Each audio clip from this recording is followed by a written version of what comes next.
नमस्कार। आज हम बात करने वाले हैं उस आखिरी पड़ाव की जो सच्ची फाइनेंशियल फ्रीडम की तरफ ले जाता है।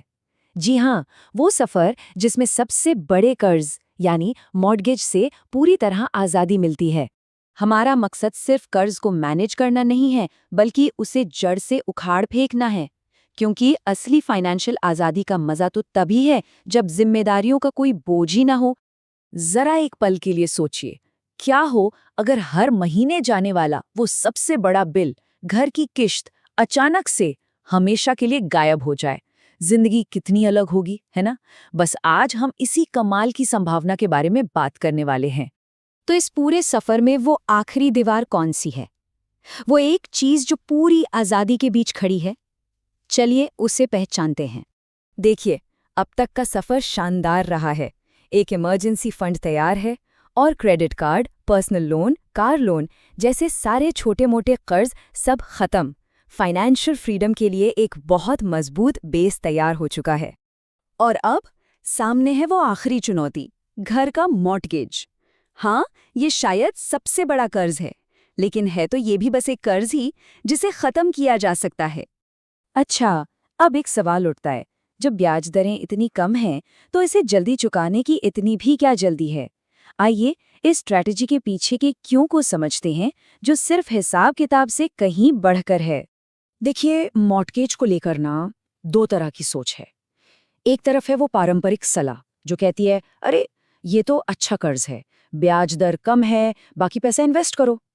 लेकिन एक दूसरी सोच भी है जो कहती है कि कर्ज चाहे कोई भी हो, एक रिस्क है और मन की शांति वो किसी भी इन्वेस्टमेंट रिटर्न से कहीं ज्यादा जरूरी है। और ये बात सिर्फ पैसों की नहीं है, ये उस एहसास के बारे में है जब पता हो कि सिर पर अपनी छत है और उसका कोई कर्ज नहीं। वो जो सुरक्षा, वो आज़ादी, वो आत्मविश्वास मिलता है ना, वो अनमोल है। रातों की नींद खराब नहीं होती ये सोचकर कि नौकरी चली गई तो घर का क्या होगा। तो क्यों तो एकदम क्लियर है। अब आते हैं कैसे पर। चलिए एक प्रैक्टिकल एक्शन प्लान देखते हैं जिससे मॉर्गेज चुकाने की स्पीड को तूफानी रफ्तार दी जा सके। तो ये हैं वो 3 जबरदस्त तरीके। नंबर 1, हर महीने अपनी किश्त के साथ थोड़ा सा एक्स्ट्रा पैसा डाल दो, थोड़ा सा भी चलेगा।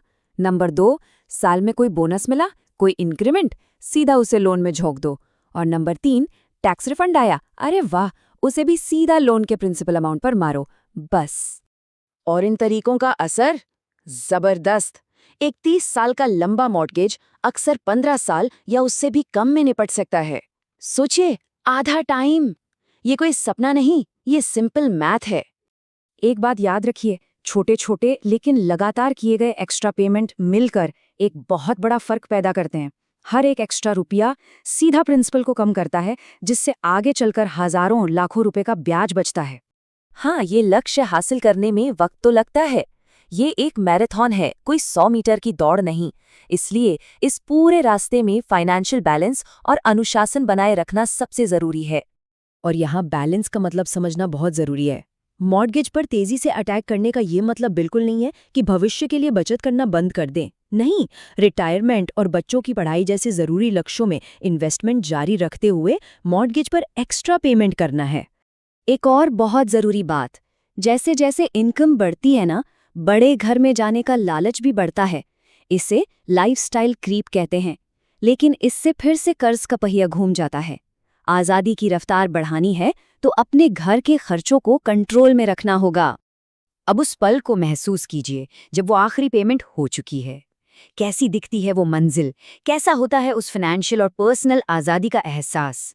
जब ये मंजिल हासिल होती है तो फाइनेंशियल तस्वीर पूरी तरह बदल जाती है। कोई क्रेडिट कार्ड या पर्सनल लोन नहीं, कोई मॉर्गेज नहीं, पास में एक तगड़ा इमरजेंसी फंड है और इन्वेस्टमेंट लगातार बढ़ रहे हैं। इसे कहते हैं सच्ची फाइनेंशियल स्टेबिलिटी। और यहीं से तो असली खेल शुरू होता है।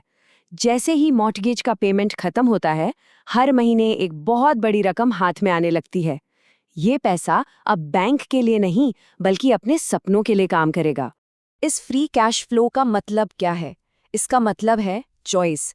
अब अपने इन्वेस्टमेंट को दोगुना करने की चॉइस है, करियर बदलने की चॉइस है, कोई बिजनेस शुरू करने या फिर बस कम काम करके जिंदगी को जीने की चॉइस है। अब फैसले मजबूरी में नहीं, मर्जी से लिए जाते हैं। तो हम आपको इसे एक सवाल के साथ छोड़ के जा रहे हैं। जब वो आखिरी किश्त चली जाएगी और कर्ज का नामो निशान मिट जाएगा, तो पहला कदम क्या होगा? ये सवाल सिर्फ पैसों का नहीं है, ये इस बारे में है कि उस नई आज़ादी का इस्तेमाल कैसे होगा।